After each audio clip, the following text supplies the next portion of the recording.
Bam! What if I told you that everything you see, hear, touch, taste, and smell is not actually out there in the way you think it is? What if the reality you experience every single day is, in fact, a meticulously crafted hallucination? Sounds crazy, right? Well, buckle up, VeriNous viewers, because in this video, we're diving deep down the rabbit hole to explore this mind-bending idea backed by hard science and ancient wisdom. Trust me, by the end, you might just look at the world and yourself in a whole new light. I'm your host from VeriNous, where we dare to question everything. This week, we're tackling a question that has puzzled philosophers and now intrigues neuroscientists. What is reality really? For centuries, we've operated under the assumption that our senses act like faithful recorders, passively capturing the world around us. We see a tree, and we believe there's a tree exactly as we perceive it, existing independently of our minds. But what if that's not the case? What if our brains are actually the ultimate reality architects, constantly constructing the world we inhabit? Let's start with the science. The human brain is an incredibly complex organ, constantly processing a torrent of information from our senses. But here's the crucial part. It doesn't just passively receive this information. Instead, it actively interprets, filters, and even predicts what we're experiencing. Think about it. Your eyes don't see in high definition all the time. They constantly dart around, taking in fragmented information. It's your brain that stitches these fragments together, fills in the gaps, and creates the seamless visual experience you perceive. This isn't just filling in minor details, it's constructing the entire scene. Neuroscientist Anil Seth, a leading researcher in this field, describes our conscious experience as a controlled hallucination. He argues that our brains are constantly generating predictions about the sensory world, and these predictions become our perception. When the sensory input matches these predictions, our experience feels stable and real. However, when there's a mismatch, our brains update their predictions, leading to a change in our perception. Think of optical illusions. They highlight how easily our brains can be tricked into perceiving something that isn't actually there. These aren't just quirky exceptions, they reveal the fundamental constructive nature of our perception. This idea isn't entirely new. Thousands of years ago, philosophers were grappling with similar questions.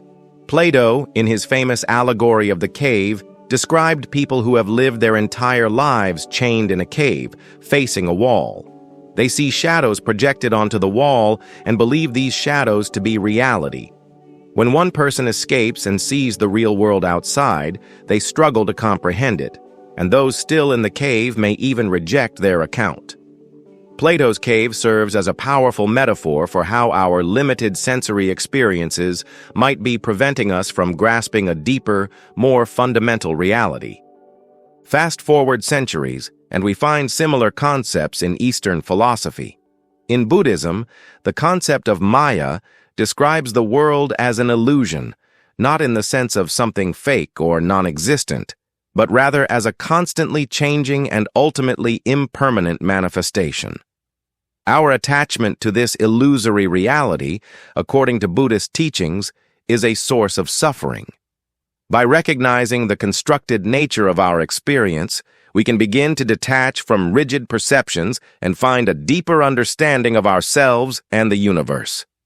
Now, let's bring this into the modern age with the popular simulation theory. While still largely speculative, this theory posits that our entire reality might be a computer simulation created by a more advanced civilization. Think of it as a hyper-realistic video game where we are all characters, unaware of the underlying code. While there's no definitive proof for this, the fact that our universe operates according to precise mathematical laws, and that our perception is fundamentally a form of information processing makes this idea surprisingly compelling for some. But let's circle back to the neuroscience and more grounded evidence for the reality as hallucination idea. Consider the phenomenon of phantom limb pain. Individuals who have lost a limb can still vividly feel pain, itching, or pressure in the missing limb. This clearly demonstrates that our experience of our own bodies isn't solely reliant on sensory input from the physical body. Our brains can create incredibly real sensations, even in the absence of the corresponding physical reality. Another fascinating example comes from studies on sensory deprivation. When individuals are deprived of external stimuli, they often start to experience vivid hallucinations. This shows that our brains are so geared towards creating a coherent reality that even in the absence of external input, they will generate their own sensory experiences. This isn't a malfunction, it's the brain's default mode of operation, constantly constructing a world for us to inhabit. So, if our reality is a controlled hallucination, does that mean nothing is real? Not exactly.